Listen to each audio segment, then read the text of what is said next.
Do you think parents understand like what their child's reason is for possibly playing video games? Not when it gets to an addiction. They're probably just caught up in their own stuff. Lives get busy, get distracted.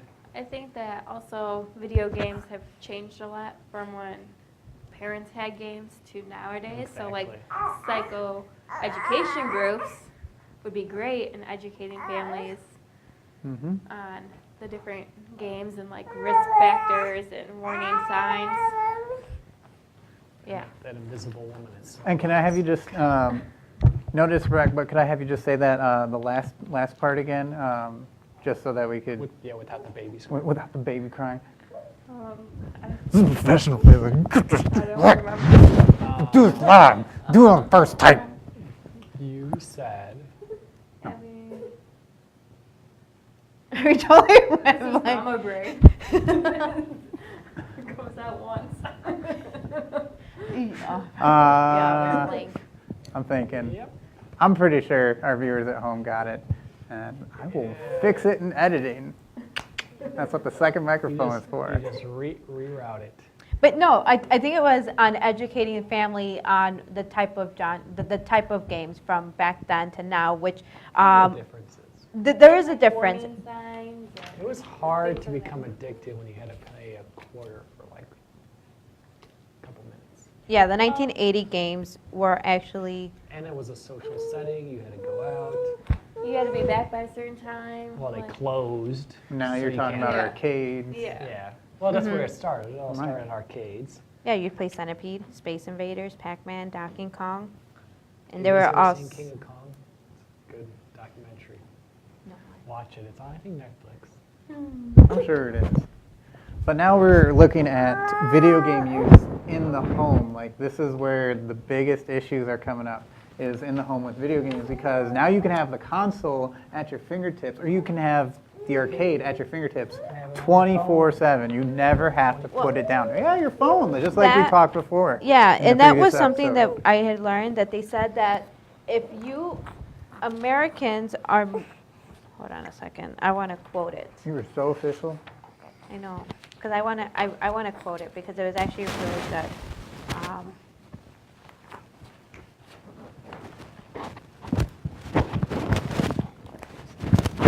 So they said that pretty much there's a good percentage of almost every household has a game console, and if you I look. believe it. Yeah, and then if you look at it, is pretty much everybody has a game console, but then you have to look at how many game consoles does the child have in their room, and that could lead to an addiction. Well, it doesn't necessarily have to be in their room. It's But they say that just having the It's console. probably in more general. likely to But be they're probably addiction more if like- you have it in your room, because it's like you can sneak it more. Like what's So- say? so now it's we're- bedtime. Okay, so And there's definitely, I see where you're going with that. So it's like sneaking away from family time and stuff like that. So like maybe you wouldn't be able to have as much of an issue with it if it was in the living room where everybody comes out and like socializes and sits down in front of the telly, or has dinner nearby. Yeah. All right, so I see where you're going. So possibly more of an issue with it in the room. yeah. So they said that that's pretty much that you would see, like when you have the child have the game console in their room, they're more likely to sneak in and do double time on the game console. But then it's So are they cutting sleep then? yes, they're cutting sleep. Are they cutting food? They're cutting food. Are they cutting social time with, like, say, on their phone with friends or anything? Yes. There you go. Gotta feed the beast. And this is all because they can be in their room. Mhm. And Makes so sense. then Why be a living teenager? Save the world. Gosh. True that. Do you know how many times I've saved the world, by the way? 6. More times than that, because I beat Halo on Legendary at least like 24 times. Technically, that's probably closer to the galaxy than a world.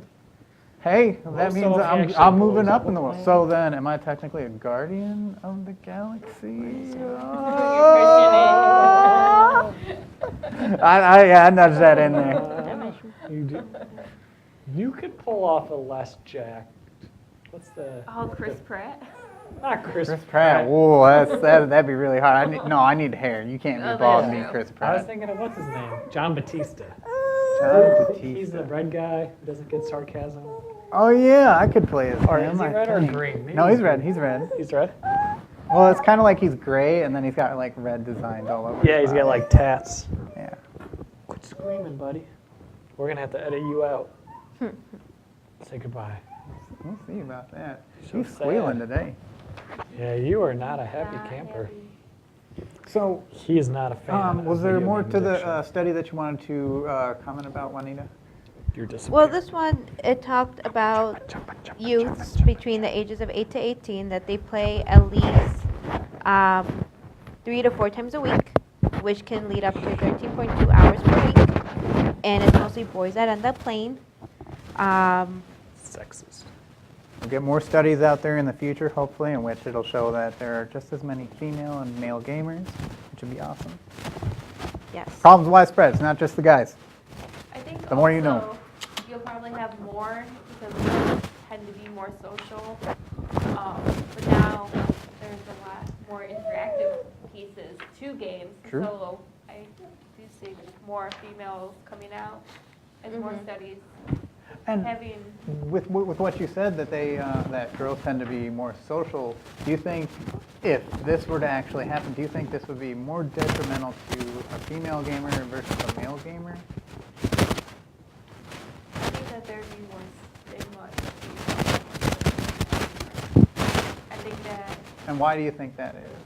Why does there be that stigma around female gamers versus male gamers? that like girls are supposed to be more social. You're supposed to go out. You're supposed to maintain like a friendship circle. You have more expectations, I guess. Like I don't know.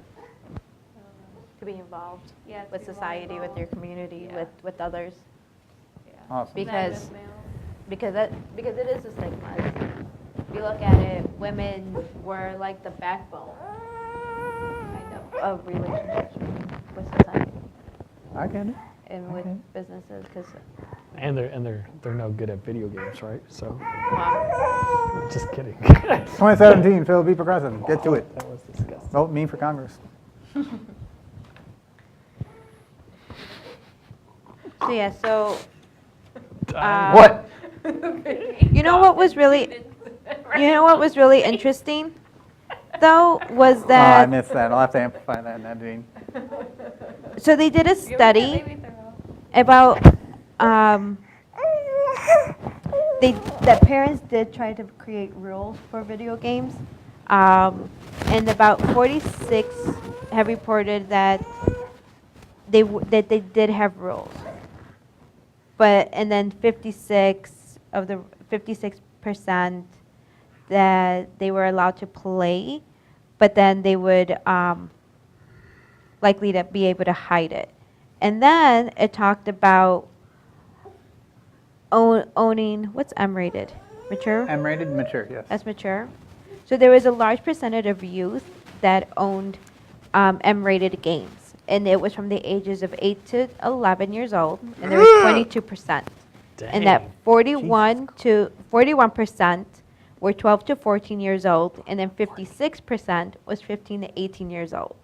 And it was boys that were more likely to be able to obtain the M-rated games. Boys, well, I never. I don't think you With ever that, played I an think M-rated game till you were 16, 17. That, Definitely not Halo in junior But high, then- 13. But then they said that 7% of the boys admitted that they didn't get their parents' knowledge, that they didn't get their parents' permission, and that you had 7%? saved up and used their money to buy those M-rated games. even if like Well, that parents sounds might pretty not low. understand what the games are, what's that like Freddy versus that one that looks like it's a kid friendly, but then they go Oh, around. Five Nights at Freddy's. Five Nights Yeah, at Freddy's, like- yeah. To a parent who's not really well involved or actually looking at the game from like afar, if you just look at it, it looks like teddy bear characters, oh, it's a kid's game. But if you actually play it, that's not a kid's game. Well, this part actually, to But that me- would go with more of like the education. Well, Yeah. Of educating this parents. Comes to like a parenting issue. It's like, how involved are you in your child's life? Because I know that in this day and age, it's harder than ever because everybody has to work. I believe that people are working more than ever. You spend even less time at home, and then the short time that you do have, you can only be so involved with your child's life. And since there is like a large misunderstanding about video games, or like people simply don't get what video games are, or people hear video games and they just kind of shut themselves off to it. When a child brings it up to their parent, they're just like, you want this? Yeah, okay, well, I'll just get it to you. It's like, but to me, this is where the parenting issue comes in. It's like, you should know your child, you should know what they're doing.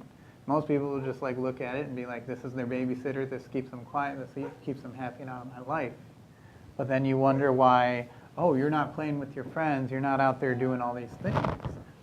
It's like, well, you're getting them these video games and whatnot, and you don't really know what they're about. I think if the parent video game and is very active, then the parent will be able to micromanage their video games. Because, for example, like my sister, her boyfriend has her boyfriend video games and his child video games. But for him being able to know what games he is allowed to play, and he's only like 10, 11, 12, I think. So they manage like, oh, you can't play this, but you can play this, you know. And I think if parents are more willing to take that approach to learn and to play and to try the video game before they buy it, like they can buy the video game and they say, okay, you want it? Okay, so that they'll buy it, they'll take a look at it, they'll see if it's a violent game or not. If you really want to be involved and know. I think that's a great idea, and not to diminish it, I really do think that's a good idea. I wonder if that's a risk factor for later on becoming a video gaming addiction, because you're seeing your parents do it, so then you think it's socially acceptable to play games. So I do feel like parents should. Well, for me, this is a similar argument to other addictions, in which case you're absolutely right. Say with drinking, you grow up in a family where your parents drink all the time, and you see them drinking, and you go home, this is a socially acceptable behavior, so to you have less limits around this. But I have also heard of other points where parents will drink all the time, but it doesn't become an issue for them or their child, because when it comes to it, they educate themselves and they educate their child about it, and they are aware of it, so they have this understanding about what this is, instead of just saying, oh yeah, you want a drink, here you go, or as you turn around to video games, oh, you wanted this video game, here you go. Yes, in that case, it's like, if I'm already addicted, and then my son says he wants video games, so I just give it to him, and then he just sees me doing that, yes, and then you have that continuous cycle in which you are basically creating a system in which addiction is occurring. But if, let's say like me, I don't video game. But if you're my addicted. child, but I'm addicted to like I was totally Minions kidding, I wasn't looking for you to admit to it, but thank you. Yeah, I'm addicted. But let's say like I don't video game, and my mom, like she didn't video game. Video games were not allowed in my house. But then my sister started playing, and she had all these friends, so it was like, okay, fine. But my mom didn't know. And then, so my sister would come home with like M-rated games and stuff like that. But then, for my mom not knowing, if she would have taken the approach of saying, hey, well, let me take the time to look at the game, it's not saying like, your parent, like if you see your parents do it, of course kids are going to do it. But of course if you educate them and you say, look, I want to see the game before I make sure that this game is comfortable for you. If it's truly right, if it doesn't have anything bad. But for me, like I would do that because I don't like video games really. If like with the game console and stuff, I don't. So it'd be more easier for me to understand, to be able to educate my child that way. But if you have a parent let's see, like Chris, and he video games, of course he'd be really like, okay, yeah, you can play it. But it's about still educating, and it's making sure. So part of I like guess. what you could I don't do, know. I guess, and then in this instance for education, is as you yourself, the parent, can become as informed as you possibly can about what it is. That's absolutely on the parent in order to instill that onto the child, or you just go to therapy. Another stick for me. Or even like looking, because nowadays everybody goes on YouTubes and stuff. So so instead of buying the video game, you can also like look at it. You can also look at the reviews. You can also look at. But this comes down to like rule setting with the parents. Like they do inform themselves, say they do that, but they also have to Nobody come got up time with for their own that. process around how they want to manage introducing this into their child's life. Because I have had going through the program at Adler, I had a few of my classmates that said if they ever had kids, they just weren't going to let their child play video games at all. But then wouldn't you be skipping them out on something that? Your phone comes with video games. True, it does. Well, and in that sense, if you just try to outwardly ban it, you're Making it forbidden. you're making it Yeah, forbidden. and then kids are more likely to be able to play. And And they're going to hide it from you. Exactly. now they'll hide it from you, so you won't even know if they do it. But to top it off, you're kind of sticking your head in the sand and saying, well, I don't know anything about it. I hear that it can be dangerous, so I just won't let you play it at all. So if something happens, you won't know the signs, you won't know anything about it, and you won't be able to help your child about it, and you'll have to go see somebody like me to basically undo the damage that, like, you, the parent, are technically helping because you didn't want to take the 5 minutes to read about it to safeguard yourself. So, like, educating But then what yourself about as a you parent is do huge. educate yourself, but then like I said, the 7% of these boys admitted that they purchased these M-rated games without their parents' knowledge. And let's say like their parents did know Well, I about think- these M-rated, then what do you do then? I think that goes back to they probably have the consoles in their room because it's easier to hide something if it's in their room than, like you said, if it's in like the family room where like people are coming in. Yeah, and you'd be it's able to more- monitor, you'd be able to see. Probably could still sneak it, But you're this- more likely to get caught than if you But were that's to like do a it in family your room. rule right there, which is something that you just kind of made right there. That would be a family rule, is that your Yeah. console be out in the living room. Yeah. My mom And- did that with the computers. We were not allowed to have computers in the room. We had to be in the living room, and the computer was only to be used for strictly education purposes. Doesn't that make it awkward when you watch porn, though? It was The whole very. family in the room? There's a few times where your parents just kind of walk in, like they were out grocery shopping, and they left you at home, and you're like, No, my mom would lock Okay. the computer. Well, So- you know, so like, your kids mother- are But that- tech but- savvy and can go through it. but in this lots. instance, as Juanita just She meant pointed like an out, your actual, mom like, was clock. tech savvy enough, she learned enough, she educated herself enough about computers to lock it. Yeah. She And, took the and we point had just to- and we had those parental advisory, like those parental things on the computer, like you were not allowed to go on these sites and you were allowed to go on So this. your mom set rules.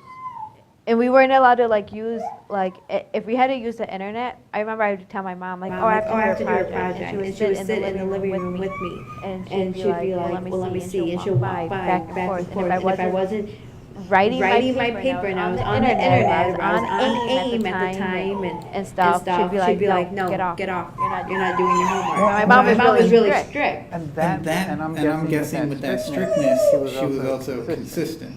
Yeah, she was, because now, now, for me personally, my computer that I have, I have two computers. I don't do anything on my computers except schoolwork. And I think that, and I do watch, No problem there. One but- of them is just for school. One of them. No, but I do watch like Netflix and stuff like The other one is that. a terabyte hard drive just filled with porn. Yes. Yes. But, She did pause when she said schoolwork in her mouth made it sound like it's just for school. But But- I want to stress, like, your mom was consistent. My mom was very very consistent with boundaries. When you go through this process of somebody that's has an addiction, or you're just trying to simply educate a child or change, or try to influence the change of a behavior that you dislike, when you when you implement implement something new, there's there's going gonna to usually be a huge blow up, and whenever you're you're trying to change something that somebody doesn't want to change, it usually gets way worse before it gets better. And if you, the the parent, parent, when you're when trying you're to trying to influence influence this this change changing in your your child, child, if you give up up and and you cut them slack and and you just keep making excuses for them, they will they never will never get get better, better, and they will simply go back to that pattern because they're figuring you out, like how much do I have to do this? How much do I have to break these rules or try about it for you to just give me back the games? And they're basically figuring out, you as the parent, that you will break at some point. Who's stronger, you or your child? And in some cases, given like the parent situation, sometimes stress and work life do make these things impossible. So then it becomes an issue of like, how else do you go about making this change? And this was something that I read was, on here it said that parents who do try to put limits on games, that the child becomes angry, irritable, and even violent. And they cannot, and when they don't access the game, they experience loss and misplay of the game. And then the feeling becomes so intense that they become irritable, anxious, and depressed when they are forced to go without it. Almost And like then somebody those, who has an addiction. and then those feelings that do intensify, Almost. they stop thinking rationally and begin to act out towards others and threatens. And then who threatens to take away the game? Well, that's like with any behavior that you want to, like, curb or eliminate, you have to replace it with another behavior. And you want to replace it with something that you find acceptable. So if you don't want them to play games, but you're not giving them another activity, go outside and play, or like another activity to do, that's... My mom used to That tell us raises a good point. Who goes outside? My mom used to sometimes tell you us that don't- we weren't you have allowed to go outside. Color We or we go had to read. build some blocks or make some Legos. You have to replace the activity that you want. You have to replace the behavior.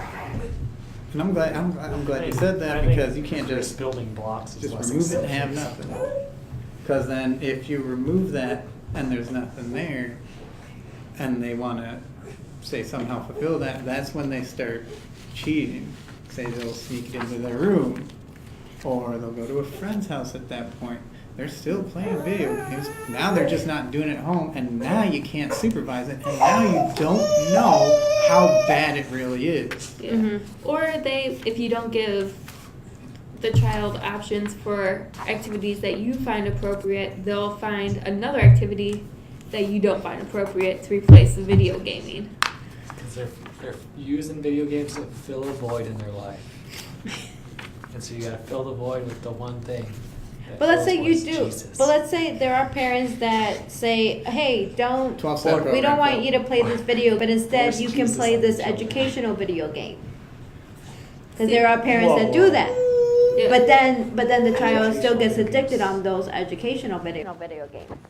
But they're known to be very, very good because they help with interacting, they help with learning, they help with social mechanisms and like education mechanisms and stuff like that, and like eye coordination and stuff. Because there are parents out there that do that. But then, like I said, like those educational video games, they're very good for you, but they are very addicting. And they can also be like a gateway drug, basically. Yeah. Like you learn from a young age that, hey, I can play video games. This is how I've been learning. And it starts from there.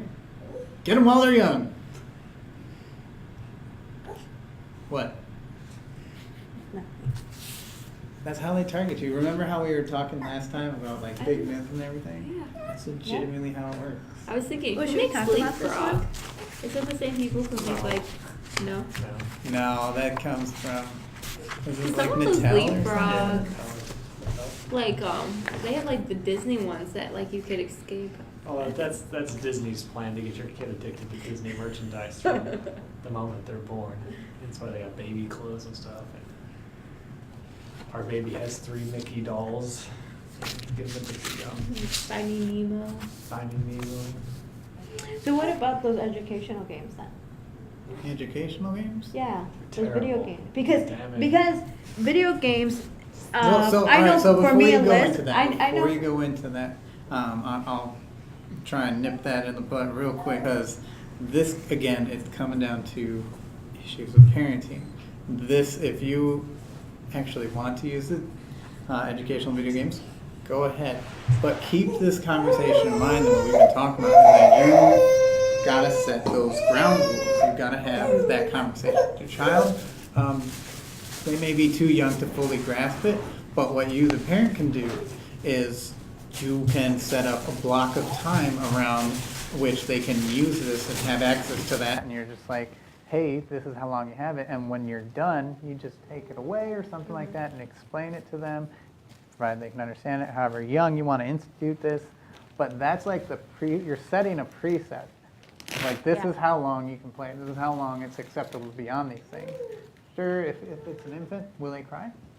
Of course. Yeah. But do you think after you do it 20 times and you've given them an hour each time, do you think they're going to cry every time? Probably not, because they already know. They already know. So, what I was thinking is, there are therapists out there that do use video gaming to help certain behaviors, to help with certain disorders. I know for us, I worked at Clearbrook, and we use certain games with autistic kids because it helps a lot more. Maybe you can talk more about that. I mean, because there are studies out there, and I know with where I work, we do use certain technology, certain games to help with autistic kids and help with people with certain problems. Yeah. And that's more of like, so that's where it's like it's a good thing to use those. I think so too. The smell is just stopping my brain functioning. It's terrible. Oh my goodness, I'm gonna pass out. You stink so Can't bad. smell anything by I smells don't like- smell anything smells either. like death. Maybe because you're not used to it. Smells like no. Maybe because no. you don't It work does in. smell like death. I agree. It smells like death. You don't have a kid, and then on top of it, you don't I deal. do not have a No. kid yet. You don't no. deal with it like how we do.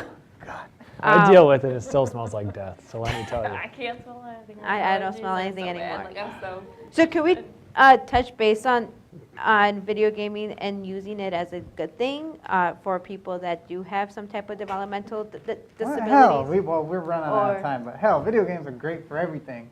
Like we've been setting rules out here, well, we're kind of just giving ideas out about what you can do around parenting. It's like, it comes down to rules and everything. It's like, these can be great tools, but we barely touch the surface of how to use them. Big business has already figured out a great way to, make a profit off of them. I mean, as we noted, you brought up that there's almost a console in every single house. There's games on every phone. How do we make them beneficial? Well, we're just starting to touch the surface on how we do that. The biggest part is we've got those little handheld things we give to kids when they grow up. But now we've got tests that you take online all the time. You've got your like math tutors, math quizzes, whatever. One of those is like very big over in Europe, and I guess they use that a lot for like online courses for math and whatnot. But like Yeah. now, every high school gives you a tablet for all your homework. Like everything's on Blackboard or Angel Blackboard's another one, or yeah. like, so you can't even if you're gonna limit it at your house, you have to have it for school. Now it's open and So I'm a broken record at this point, but so you gotta start early. You gotta, as a parent, kind of be aware that this is a reality your child's gonna face. It's not going away. So you can either put your head in the sand and ignore video games and be oblivious to what they are and what they do and what your child can do with them, or you can choose to inform yourself and then pass that knowledge on to your child. And hopefully from there you can build the groundwork around which you educate them around acceptable behaviors around using this, so that in the future it doesn't become an issue or an addiction. Is there still a possibility? Sure. But there's always hope to always deal with it in some way, much like we've Have many ways to deal with somebody who finds issues with alcohol or with cigarettes or caffeine addiction. Mhm. And like we have a discussion around that about what is an acceptable use for you, your child, what sort of behaviors you want to see. You lay down some groundwork and basically build from there. You got to make that scaffolding, and that has to become like your new future. This is to be your new part of your system, basically. What do you have out? So this is the last tidbit before we sign off. We are at an hour. What I have up here is there's actually a way for parents to be involved in their child's selection of video games, and this is called the ESRB rating system. It's on all video games that you purchase, say GameStop, Walmart, anywhere they sell video games. All the video games come with a rating system attached to it. You can find these online at www.esrb.org, and you just look up the rating system. And it has early childhood, which is EC. It has E for everyone. That means content is generally suitable for all ages. Minimal cartoon, fantasy, or mild violence, and infrequent use of mild language. Then you have E for everyone, 10 plus, so it's like an E, and then there's like the number 10. And then you have teen. Content is generally suitable for ages 13 and up, may contain violence, minimal blood, gambling, and strong language. There could be more, not limited to. Then there's rated. I wouldn't play that. Then there's rated M for mature. T? I wouldn't. Content is If it generally has something to suitable do for with, ages like, 17 and up, may contain intense violence, blood and gore, sexual content, and or strong language. Again, this one comes with the ages 17 and up. And then the teen one is 13 and up. What's the difference between your teen? Because teen does contain some violence. So So it's what kind of minimal games are or those? infrequent. Your teen, well, I can tell you that your Call of Duty one, the probably most recognizable video game out there, and something parents probably have heard at some point or another, is one of your, tends to be rated mature, I believe. Let me double check that real quick.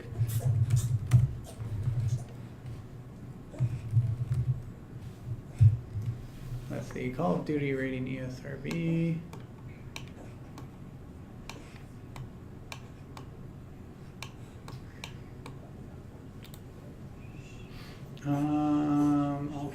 So that one's going to be rated teen. And in that one, you can actually see people get stabbed with like a bayonet or get shot in the head and blood will like spray out. But isn't that too graphic? Well, see, this is where it comes down to the parent to be involved. But this rating Because system... I wouldn't let my kid play that. Well, then you What? probably Because that's wouldn't just let your too- child because that's also just too watch a graphic. video Your that's... child is on board. That's So what this is, it's much like It ought the to be rating about system that they Disney use for movies. videos. You're not gonna let your child watch a rated R movie, or you're not gonna let your child watch... until he's at least 7. Of 7. course, 7, that's Yeah, perfect. so, Sarcasm there, of course. sure. But that's the rating system, and then of course after mature we have adults only. So there's definitely They can't nudity sell and graphic adults sexual content in only that. But that's general just one stores, piece though. that parents can use Oh, really? to I don't think kind so. of assess whether or not this is something you want your child to be playing. Now it's a little cheating point that I would use for parents. This is the last tip. If your child wants a game, go on YouTube. There's almost always a trailer about the video game. Watch the trailer, usually 2 to 5 minutes. Watch it. If you don't like what you see in there, then you probably don't want your child playing it. But that's going to do it for us today here at the Psycho Circle. That is a new name, by the way, due to copyright issues and whatnot that I am not aware of. But Psycho Circle. we're going with the Psycho Circle. Thanks for watching from all of us here at the Psycho Circle. We'll see you next time. Be sure to like, subscribe, and smash the hell out of that, all those buttons. Smash it. There's a button. It'll be right here. Oh, don't worry. I'll- Infographic. Subscribe right here. There. Which way? Because you gotta think you're on the camera. So it's- Subscribe would be like on this I'm going side. to fade all of this out. On me. This? You're not going to see any of You this. think it's that way? Yeah, it's this way. Because when you look at the screen. No, it's this way. Is it that It's this way. Yeah, because you're looking at, yeah, it's I'm this way. saying this way. I'm like 90% sure it's I'm this saying way. this way. Isn't it next to the far right? It's your left. It's on your I left. gotta pop open YouTube right now. It's on your left side. Hold up. Oh no, the likes is on your left side. Yeah. Subscribe is on your right. Smash the like. Subscribe. If you like Liz, subscribe. If you like Malachi. If you like Chris, smash that like. Infographic right there. Big like list. Maybe next time our baby will